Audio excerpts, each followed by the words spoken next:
함께 하나님의 마음을 생각해보는 시간들을 가질 수 있었으면 너무나 좋겠습니다. 같이 오늘의 말씀 제목은 우리가 잃어버린 것과 그리고 찾아야 할 것입니다.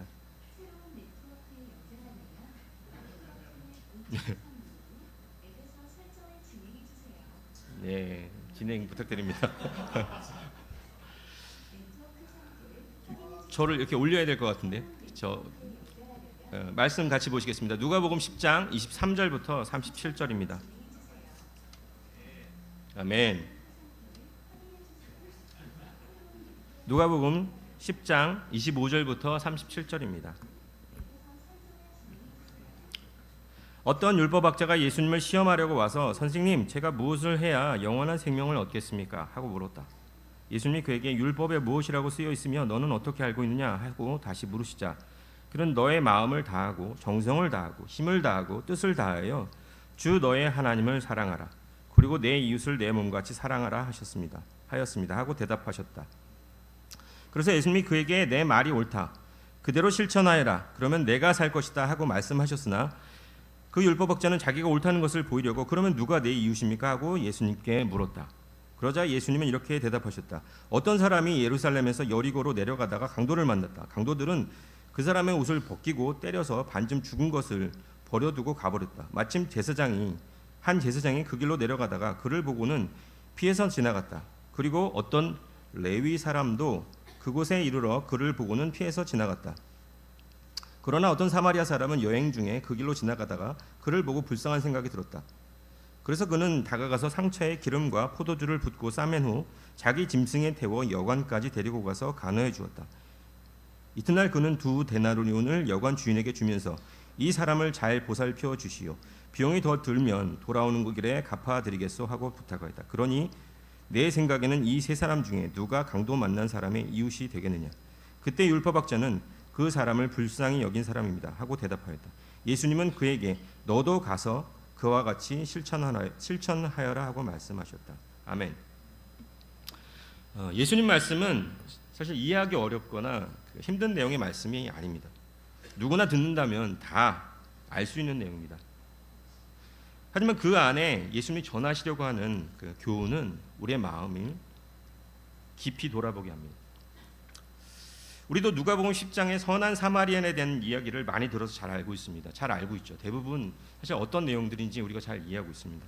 이 말씀의 제사장과 레위인이 어떤 사람들인지, 그들은 그냥 유대인도 아닌 성전에서 직분을 맡아 성전이 거룩할 수 있도록 돕는 말 그대로 성직을 맡은 사람들이었습니다.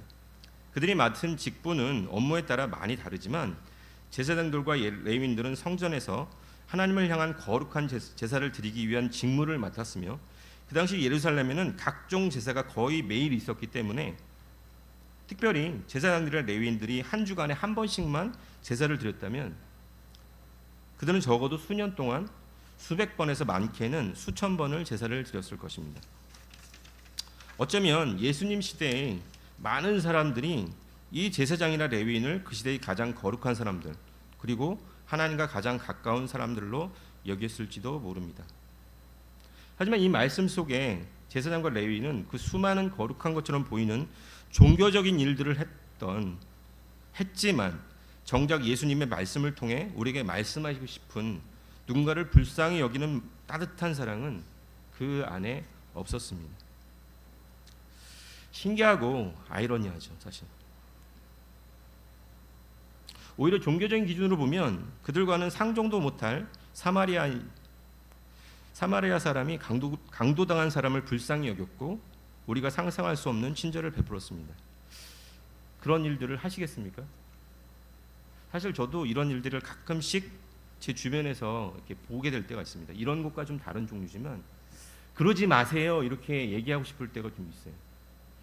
며칠 전에도 차를 타고 아이를 데려다 주고 가고 있는 길에 어떤 아저씨가 이렇게 버스 정류장에서 아이들이 왔다 갔다 하고 아이들이 있는데 옆에서 이렇게 계속 담배를 피시더라고요. 사실 좀 불국 제 성격에 원래 좀 있어서 저 사람이랑 얘기하면 분명히 싸울 거야 이런 생각이 들어서 근데 얘기하고 싶었어요. 그러지 말라고. 해야 되는서는 안 되는 일들이잖아요, 사실. 그리고 누군가를 도와야 될 그런 시간들이 있을 때 사실 저는 어땠는지 생각해 보게 됩니다. 가끔씩 제 처가를 방문하는데 처가 댁을 방문하면 추석이나 설 같은 명절 때는 처제와 처남이 다니는 백준영 기념교회 가서 예배를 볼 때가 있었습니다. 그곳에서 백준영 기념교회의 전 담임 목사이신 이재철 목사님의 설교 말씀 가운데 그 교회 다니는 여성도분께서 도움을 구하고자 목사님께 메일을 보낸 내용을 그 여성도님의 양해하에 읽어주시는 내용을 들었습니다.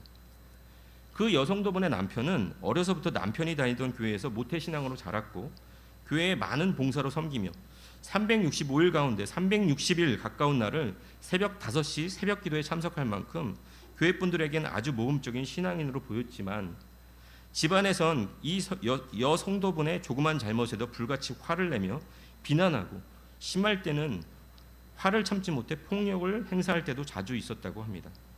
그리고 아이들에겐 엄마가 맞는 이유는 엄마가 맞을 만한 잘못을 했기 때문이라고 말하곤 했답니다. 이 아이들이 머리가 커가면서 더 이상 교회에 나오고 싶어하지 않아 하고 더 이상 아빠와 이야기하는 것을 거부하고 있는 상황이라 이제 이 여성도분은 어떻게 해야 할지를 몰라 목사님께 묻는 내용으로 메일을 보냈습니다. 목사님은 이 남자분의 문제를 뭐라 생각하냐고 물었습니다. 여러분은 이 남자분의 문제가 뭐라고 생각하십니까? 문제가 많죠 사실. 목사님이 이렇게 얘기했습니다. 목사님 바로 이 남자의 문제는 교만함이라고. 이 남자분은 영적 호기심이 많아서 교회의 많은 일들에 열심히 있지만 정작 하나님의 말씀에는 지배되지 않는다고 말씀하셨습니다. 말씀을 자기의 입맛에 따라 맞는 부분만을 따르며 하나님의 말씀이 자신을 온전히 지배하는 것을 거부하는 이 사람의 마음이 교만한 것이라고 했습니다. 사실 이 말씀 들었을 때 사실 굉장히 도전을 많이 받았어요. 사실은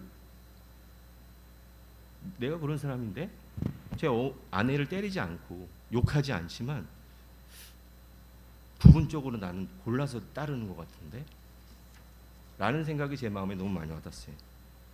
사실 이 말씀을 준비하면서 그리고 사실 수년 동안 저는 이 문제를 가지고 고민을 하고 있습니다. 사실 교회에 대한 고민이기도 하고 저 자신에 대한 고민이기도 합니다. 아시는 분도 계시겠지만 저는 아주 어린 나이에 1989년 9월에 고등학교 2학년 때 세례를 받았습니다. 우리가 알고 있는 대명제 그것이 너무 맞다고 생각했어요. To save the lost, 잃어버린 영혼을 구하는 게 얼마나 중요한 일인가. 지옥에 가면 어떡하지? 그래서 사실 모든 것을 다해서 사실 제가 해야 할 일을 제쳐놓고라도 사실 그걸 위해서 제 시간을 많이 사용했습니다. 캠퍼스 때, 팀 때, 그리고 싱글이 되어서 청년부가 되었을 때 전임 생활을 8년을 했고 그리고 저희가 분당 미션팀이 나왔을 때도 8년 저희가 운영위원으로 섬기고 팀들을 섬기고 캠퍼스를 섬겼는데 제가 어느 날 이런 생각이 들었어요. 난 뭐가 다르냐 도대체 저 세상에 있는 저 사람과 나는 뭐가 다르지? 욕도 안 하고 술도 안 먹지만 내 마음은 그들과 하나도 다르지 않는데 맨날 부동산 걱정하고 돈 걱정하고 아내가 못하면 승경질 내고 나는 하나도 안 다른데 사실 너무 마음이 힘들었어요. 거의 30년 가까이를 나는 이렇게 예수님을 닮고자 노력했다고 생각했는데 나는 어디 있는 걸까? 그런 갈등이 극에 달했을 때 하나님의 은혜라고 생각합니다. 2016년도 이강희 장로님께서 한국에 잠깐 10몇 년 만에 방문하신 저를 성경 공부하시고 세례 주셨던 이강희 장로님이 잠깐 방문을 하셨습니다. 저희 부부랑 잠깐 시간 보내셨고 아내를 만났는데 형수님께서 조언을 주셨어요. 광현 씨, 교회 얘기 이제 그만하고 왕식이를 만나면 왕식인 저희 강서교회를 인도하시는 저희 친구이기도 합니다. 왕씨를 만나면 부부 관계에 대해서 많이 조언을 구하라고. 그리고 그 얘기 외에 몇 가지 얘기를 해줬지만 제 마음에 많이 와닿았어요. 그때 제가 캠퍼스를 고집하면서 인도할 때였습니다. 뭔가 제 마음이 많이 지치고 아내도 너무 지쳐할 때였어요. 나는 뭘 위해서 이렇게 열심히 하지? 아내도 저렇게 지쳐하고 사람들에게 인정받고 싶어하는 거였을까? 사실 그렇지 않았는데 여러 가지 생각이 제 마음을 되게 괴롭게 했습니다. 근데 제가 못 배운 게 너무 많다는 걸 알게 됐어요. 누구한테 깊게 사랑을 주는 것도, 존경심을 표현하는 것도, 관심을 주는 것도, 따뜻한 마음을 주는 것도, 친절한 것도, 누군가를 존중하며 그의 마음을 배려하는 것도 전 전혀 배우지 못했다는 것을 알게 됐습니다. 사실 그때 저는 슬퍼감도 많았고 우울감도 많았어요. 원래 아시겠지만 저는 우울한 종류의 사람이 아니에요. 굉장히 말이 많고 그냥 제 나름대로 막 즐기면서 이러면서 사는 사람이에요. 근데 저의 마음은 사실은 그때는 그랬습니다. 모든 결과는 과정의 산물이라고 얘기합니다. 어떤 경우에도 과정 없는 결과는 있을 수 없다고 얘기합니다. 내가 뭔가 오랜 시간 동안 엉뚱한 거에 에너지를 많이 쏟았구나라는 생각이 들었어요. 내 마음이 내가 해야 할 예수님께서 나에게 가르치셨던 것이 아니라 내가 하고 싶은 거 열심히 하고 있었구나라는 생각이 들었어요. 그래서 저의 과정을 뭔가 돌아봐야 되겠다는 생각이 많이 들었습니다. 어릴 적에 오히려 저희는 많은 게 없었는데 굉장히 기뻐했어요. 심지어 저희가 어려서 그랬을까요? 어쩌면 예수님께서 왜 어린 아이의 마음을 자꾸 얘기하셨을까 생각이 듭니다. 강동진 형제는 저희 팀 때 캠퍼스 때 정말 교실에서 수업 끝나고 청소해야 되는 시간에 창문으로 도망가서 달려왔었어요. 교회로. 너무 재밌었어요. 사실 너무 모이는 것 자체가 너무 재밌었어요. 같이 함께하는 것도 너무 재밌었어요. 우리들이 그때 가졌던 많은 것들이 재밌었다고 생각이 듭니다. 지금 사실은 모이는 게 재밌고 좋냐 솔직하게 생각하게 됩니다. 교회 너무 오고 싶어.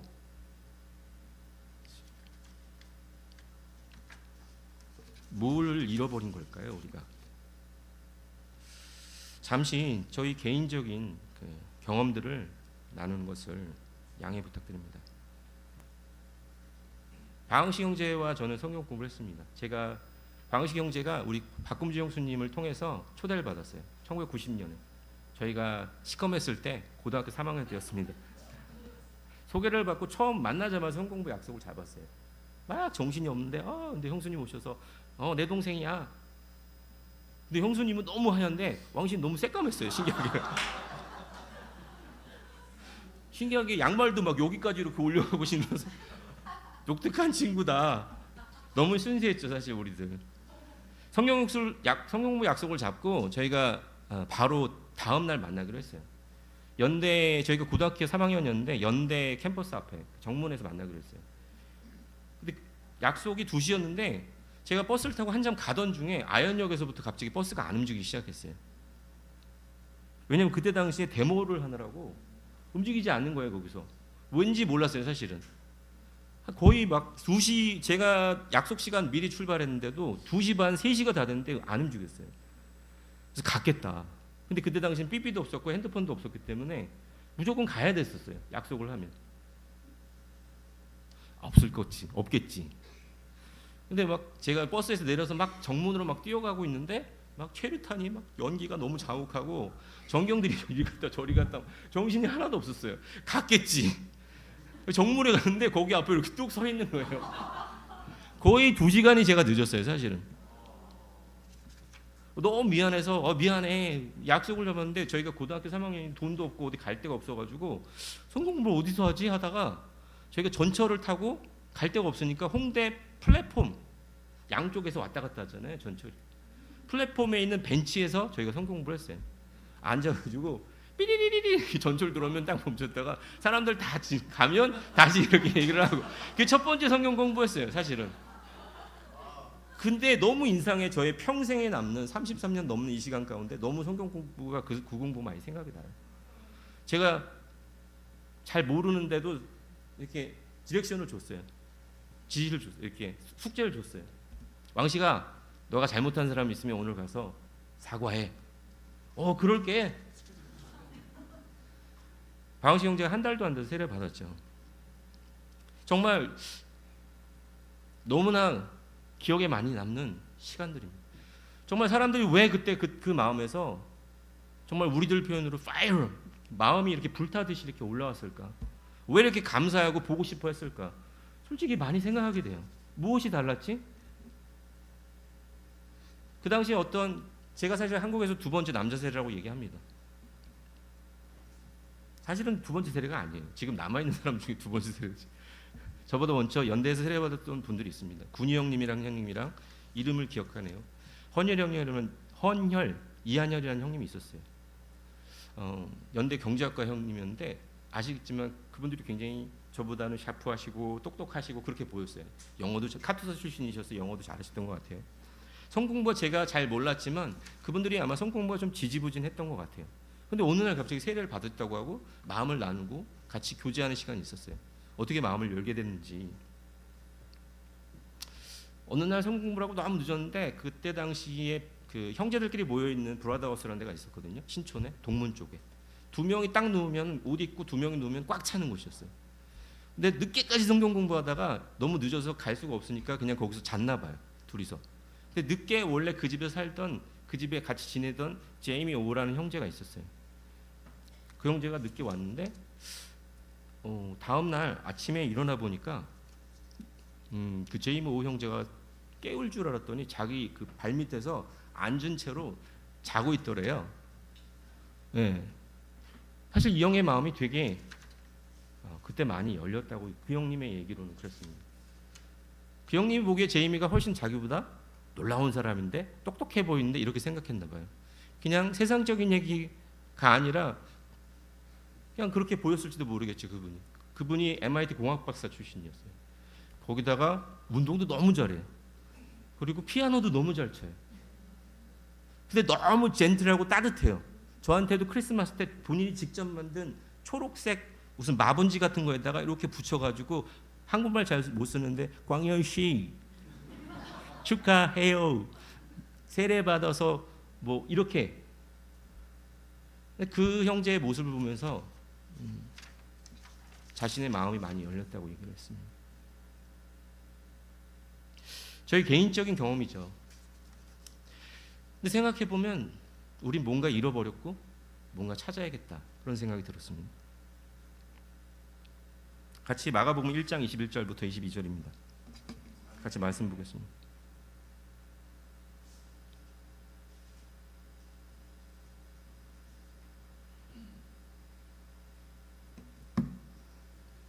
마가복음 1장 21절 22절입니다.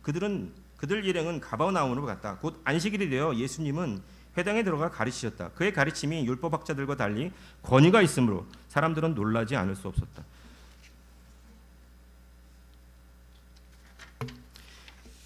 예수님의 공생애 가운데 제일 먼저 예수님이 가르치셨던 곳이 가버나움 회당이었습니다. 이 말씀은 예수님께서 가버나움 회당에서 가르치실 때의 모습을 그 상황을 증거하고 있습니다. 여기서 사람들은 예수님의 가르침이 율법학자들, 서기관들과 달리 권위가 있어서 놀랐다고 말합니다. 그게 뭔지 사실은 궁금합니다.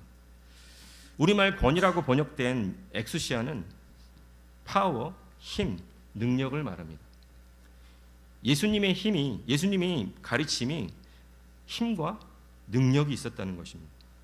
왜 그랬을까요? 왜 그게 있었을까요? 예수님의 힘, 능력, 이것은 사실은 생명력을 얘기합니다. 정확하게 더 얘기합니다. 예수님의 말씀에 생명력이 있는 이유는 그 안에 예수님이 사랑이 있었기 때문에 생명력이 있었을 거라고 생각을 합니다. 아이들도 사실 자기 좋아하는 사람들이 누군지 알거든요. 따뜻한 사람 누군지 알아요. 제가 사실 가끔씩 우리 아내를 부러워할 때가 우리 아내가 아이들을 잘 품습니다. 아이들이 잘 따라가요.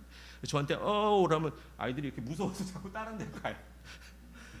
내가 이런 사람이구나 이런 생각이 들어요. 사실은 뭔가 다르네.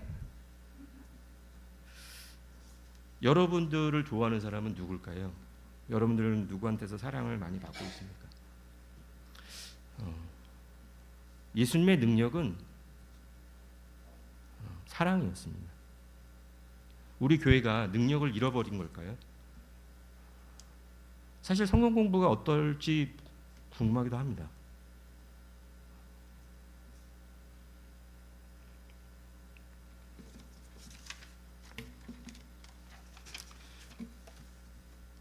우리 교회가 다시 걸어가야 할 곳이 있다면 사실 예수님이 우리에게 보여주셨던 그 길로 다시 깊이 고민하고 걸어가야 할 것입니다. 저는 이렇게 생각해요. 사실 무엇에 우리가 열심히 해야 될까? 저희는 정말 열심히 많이 살았거든요. 아마 여기 있는 형제들 자매분들이 너무나 열심히 살았다고 믿습니다. 교회를 섬기기 위해서, 교회 일을 하기 위해서 아마 여러분들 굉장히 많은 시간들을 희생했고 헌신했고, 그렇게 살았죠. 제가 기억하는 건 상기를 형제의 대학부 형 때의 모습을 기억하고, 여기 있는 대부분의 형제 자매들의 얼굴들을 사실 기억합니다. 우리 상민 형이 핍박받고 예전 신림동에 있는 어느 집으로 찾아왔을 때 그런 모습을 너무 기억해요. 그럼에도 불구하고 포기하지 않고 예수님을 따라가려고 했던 그 헌신과 마음들을 기억합니다. 그 열심을 우리 기억합니다. 근데 우리는 과정이 어디로 갔는지 모르겠지만 지금 이 자리에 와 있어요. 여러분들 지금 교회의 모습을 보면서 기쁘십니까? 사실 마음이 너무 쓰라리죠. 뭔가 우리가 회복해야 된다는 것을 우리가 마음속에 절실히 느낍니다. 예수님의 사랑이 우리의 사랑과 무엇이 그렇게 달랐길래 우리는 이렇게 멀게 이상한 곳으로 와 있을까 생각해 보게 됩니다. 효율과 속도가 아닌 방향이 훨씬 더 중요함을 생각하게 됩니다. 천천히 가더라도 우리가 회복해야 할 것에 우리의 마음을 집중해야 된다는 생각이 듭니다. 어떤 영화 소개가 있었어요. 거기서 그 독립 영화였어요. 아이들의 얘기였는데 너무 제 마음에 그 소개, 그 글들이 그 나레이션으로 소개하는 그 얘기가 너무 마음에 와닿았어요. 그 내용에 어떤 아이들 둘이 싸웠어요. 꼬마 아이들 둘이 막 싸우고 누나가, 주인공인 누나가 너 이렇게 얘기해야지 막 지시하는 거예요. 이렇게 가르쳐주고 걔가 이렇게 얘기하면 이렇게 얘기했어야지. 이랬더니 그 꼬마가 한 말이 뭐였냐면 그러면 언제 노냐? 이렇게 얘기했어요. 빨리 화해하고 놀고 싶은 거예요, 얘는. 근데 제가 그 말이 사실 마음에 많이 와닿았어요. 도대체 우리는 언제 다시 놀까요? 같이 즐겁게. 우리가 예수님이 하셨던 것을 생각해 본다면 방향을 깊이 다시 한번 생각해 봐야 될 때라는 생각이 듭니다. 같이 사도행전 13장 1절을 보시겠습니다. 사도행전 13장 1절입니다.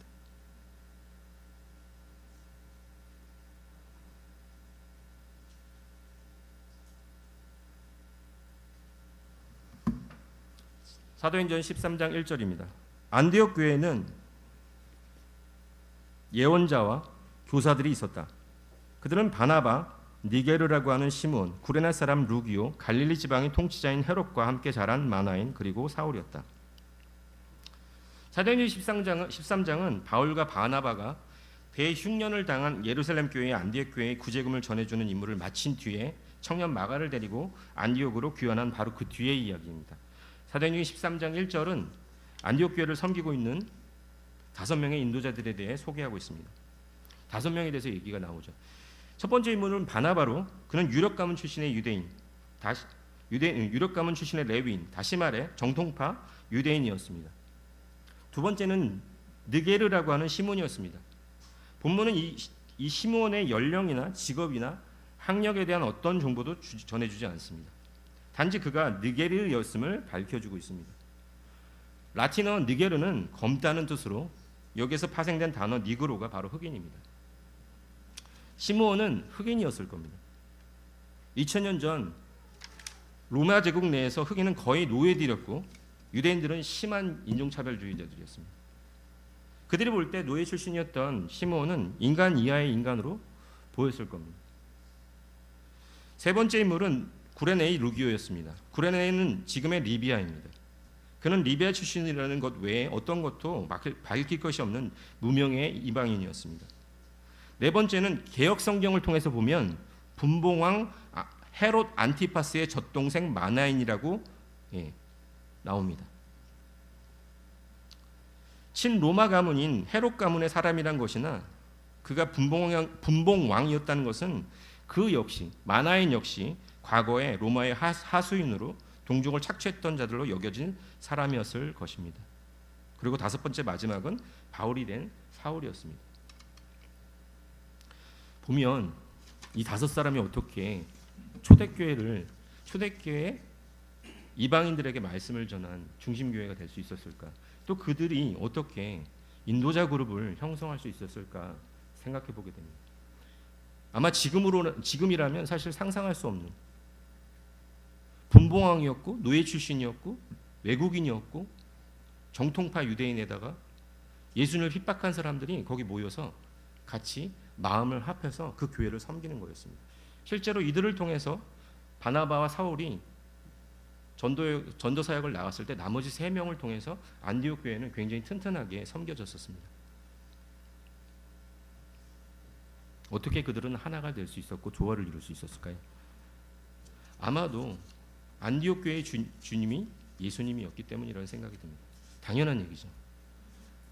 예수님이 안디옥 교회의 주인이었기 때문에 그들이 하나가 될 수 있다고 그랬을 거라고 믿습니다. 당연한 얘기죠, 사실은.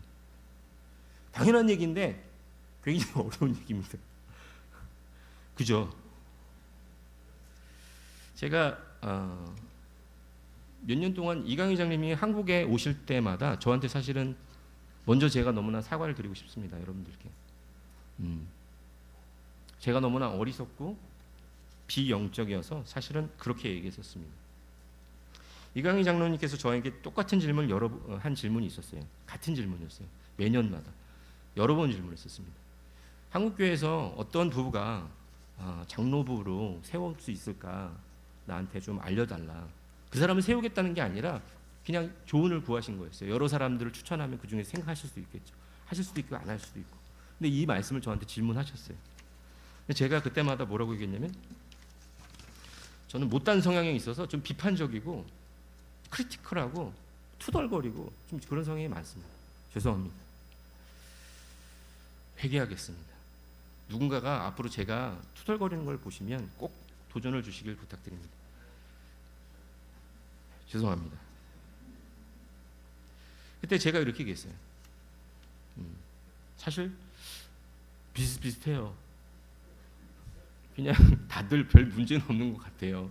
근데 shining like star, 성경에서 나오는 그 말씀처럼 빛이 나는 너무 그런 부분은 솔직히 본 적이 없습니다. 이렇게 얘기했어요. 작년에 이강희 장님께서 이렇게 저랑 시간 보내실 때 그렇게 얘기했어요. 제가 똑같이 그렇게 얘기했더니 많이 있던데, 한국에서 시간 보낸 6개월 동안 교회를 사랑하는 놀라운 형제자매들을 많이 봤다고, 너무 감동적이었다고. 그때는 깊이 생각하지 못했지만 예수님을 생각할수록 사실은 더욱 많이 생각하게 되는 일입니다. 요새는 사실은 마음이 내가 놓치고 있었던 게 큰 것인지를 알게 됐습니다. 여러분들 혹시 애니메이션 쿵푸원더 보신 적 있나요? 제가 사실 너무 보여드리고 싶었어요. 그 장면을. 너무 재밌는 애니메이션인데 그 장면 볼 때 너무 웅크하고 감동스러웠어요. 대부분 내용을 다 아시죠? 예. 팬더죠. 팬더가 용의 전사로 갑자기 우연한 기회로 그 갑자기 용의 전사라고 훈련을 받게 되죠. 적인 빌런인 타이렁이라는 옛 제자가 다시 복수하러 오는데 용의 제자가 그를 막아줄 거다라는 내용이었어요. 근데 타이렁이 탈출한 다음에 그때 제가 잠깐 제 대사를 읽어드리면 뭐라고 했냐면, 대사부님 다른 분이 아니었고 아주 나쁜 소식입니다. 아시프, 대사부님이에요. 이분이 소식은 소식일 뿐 좋고 나쁘고는 없다네. 대사부님 예언이 적중했습니다. 탈옥한 타이렁이 오고 있어요. 어쩌죠? 그랬더니 안 좋은 조짐이야. 자네가 계속 팬더를 안 믿으니까 말이야. 팬더? 녀석은 용의 전사가 아닙니다. 그의 출현은 완전히 우연이에요. 시프, 우연이라는 건 없대도 압니다. 전에도 2번이나 말씀하셨죠. 여복의 친구, 그나 자네나 운명을 완성하지 못해 완벽해지겠다는 환상을 못 떨친다면, 환상이요? 그렇다네. 이 나무를 보게 내 기분대로 아무 때나 꽃피게 하고 제철도 아닌데 열매가 맺게 할 수는 없어. 내 마음대로 되는 것도 있잖아요. 익은 열매가 떨어지게 하거나 또는 씨앗을 어디다 심을까 따위요. 그게 어째서 환상이죠? 말은 맞다만 어떤 수를 써도 복숭아 씨는 잘하면 복숭아 나무야. 사과나 오렌지를 원해도 복숭아만 나지. 복숭아로는 타이롱을 이기지 못해요. 꼭 그렇지는 않다네. 자네가 각별한 종으로 이끌고 훈련시키고 믿어만 주면 가능해. 하지만 무슨 수로 가르치죠? 도와주세요, 대사부님. 자네가 그를 믿어준다면 된다니까. 꼭 약속하게 믿음을 가지겠다고. 노력해 보겠습니다. 좋아, 나의 때가 왔군 하고 떠나셨어요. 너무 사실 뭉클했어요. 내가 안 하고 있는 게 뭔지 알게 됐어요. 이거 예전에 봤거든요. 근데 내가 안 하고 있는 게, 내가 완전히 예수님을 따르고 있지 않은 게 뭔지 알게 됐어요. 제가 인도자로 있다가 내려왔어요. 오래전에. 그때 저에게 다가와서 실패했다고 느꼈었어요. 제 마음을 아시는 분들이 물론 없었겠지만 누군가가 와서 제 어깨를 잡아주고 그럴 수 있어 라고 누군가가 얘기했다면 제 마음은 굉장히 많이 큰 힘을 얻었을 거예요. 안타깝게도 우리가 인도자였다가 내려오셨던 많은 분들이 비슷한 경험들이 있어요. 우리가 실패했을 때 누군가 믿어주지 않아요. 어떨 때. 세상에서도 어떨 때는 그렇게 하지 않는다고 느껴질 때가 있어요. 마치 내가 무슨 병 걸린 사람처럼 내 주변을 인사도 안 하고 왔다 갔다 하는 것처럼 느껴질 때가 있어요. 여러 가지 이유가 있겠죠. 저의 잘못이기도 하고. 근데 누군가가 비슷한 공감되는 경험들이 있다는 건 안타까운 일이에요. 예수님께서는 어떻게 하셨을까요? 제가 어린 인턴이 저에게 와서 이런 질문을 한 적이 있어요. 언제 가장 힘들었습니까? 형은 제자로 살면서 전임으로 지내면서 언제 가장 힘들었습니까? 사실은 사람들에 대해서 막 질렸을 때 제가 그런 마음이 들 때가 있었어요. 사람들이 나를 비롯해서 사람들이 죄인이라서 너무 나를 힘들게 하고 나도 그 사람들을 힘들게 하고 아우 지쳐. 사람들 만나면 지쳐. 사람들 사랑하는 게 너무 힘들어 라고 드는 마음이 들 때가 있었어요. 그때 너무 괴로워. 그게 괴로워. 그럼에도 나는 멈출 수가 없어. 내가 그러면서도 성경 공부도 해야 되고 이것도 해야 되고 저것도 해야 되고 이렇게 느낄 때가 제 마음속에 있었어요. 근데 사실 그때 예수님 십자가를 많이 생각하게 됐어요. 그 친구한테도 똑같이 그때 이렇게 얘기했어요. 제가 그 얘기 하면서 그 얘기했어요. 십자가를 생각해 보면 예수님이 어땠는지. 징글징글하게 보였을 텐데 나 같으면. 그럼에도 너는 십자가를 질 거니 사탄이 예수님 앞에서 그렇게 얘기했을 때 그때 예수님이 우리 앞에서 보이셨던 그 말들이 예수님의 고백이 어땠을지 생각하게 되었습니다. 요새 우리는 서로를 잘 믿어주고 있습니까? 여러 가지 이유로. 무슨 이유로 우리는 잘 믿어주지 않고 있죠? 저는 많이 못 믿었었습니다. 쟤는 저래서 안 되고 얘도 이래서 안 되고 이 사람도 이래서 안 돼. 아니에요. 할 수 있어요 라고 얘기하지 제 마음속에서 나오지 않았습니다. 그들 안에 있는 예수님이 심어놓은 것들을 전 볼 수 없었어요. 왜냐하면 제가 믿음이 없었기 때문입니다. 예수님은 우리에게 이렇게 얘기하셨습니다. 베드로에게 그렇게 얘기하셨죠. 날 사랑하냐고 3번 물으시고 그리고 맡기셨습니다. 우리가 이 얘기를 너무나 잘 알고 있어요. 하지만 그것이 우리 마음과 삶에 그런지를 생각해 본다면 그렇지 않을 때가 지금 어쩌면 우리가 그런 모습일 수도 있어요. 예수님께서 하셨던 일들을 예수님께서 우리에게 하셨던 일들을 나는 너를 믿어. 넌 잘할 거야.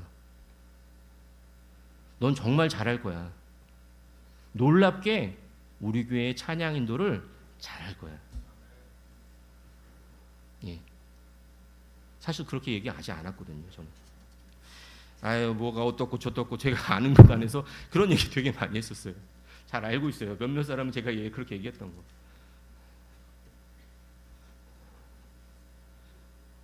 우리 교회를 섬기시는 많은 형제들 자매들, 그 모든 형제들 자매들, 여러분들이 우리가 서로를 믿어주면 우리는 예수님의 길을, 주님의 길을 따라갈 수 있습니다. 우리가 서로를 지금 했던 것이 아니라, 방향이, 속도가 아니라, 효율이 아니라 예수님이 우리를 사랑하셨던 것, 십자가 밑에서 예수님이 우리를 위해서 하셨던 것을 기억하고 그분을 사랑한다면, 그분이 우리를 사랑하셨던 것처럼 용서하고 사랑한다면 우리는 놀라운 일들을 이룰 수 있다고 믿습니다. 왜 우리가 사랑하지 못한다고, 왜 우리가 서로를 사랑할 수 없다고 우리가 스스로 생각하게 될까요? 왜냐하면 우리 마음이 예수님을 주님이라고 고백하지만 우리 마음이 거기에 가 있지 않을 때가, 내가 주님일 때가 많이 있기 때문이라는 생각이 듭니다. 사랑하는 형제 자매 여러분, 저는 부족한 게 많은 사람입니다. 근데 예수님께서 우리에게 오늘 무슨 말씀을 전하실까 생각해 본다면, 예수님께서 십자가에 걸어가셨던 그 길, 그리고 그분이 우리에게 이미 보여주셨던 그 길, 그리고 우리가 그렇게 살았던 그 길들을 오늘 다시 회복하기를, 그리고 다시 찾아가기를, 그 방향으로 우리가 힘있게 한 걸음씩 내딛기를 원한다는 생각을 하며, 그것이 우리의 마음을 변화시킬 것이고 우리 교회를 바꿀 것이고 나아가서 세상을 변화시킬 거라고 믿습니다. 말씀을 마치도록 하겠습니다. 아멘.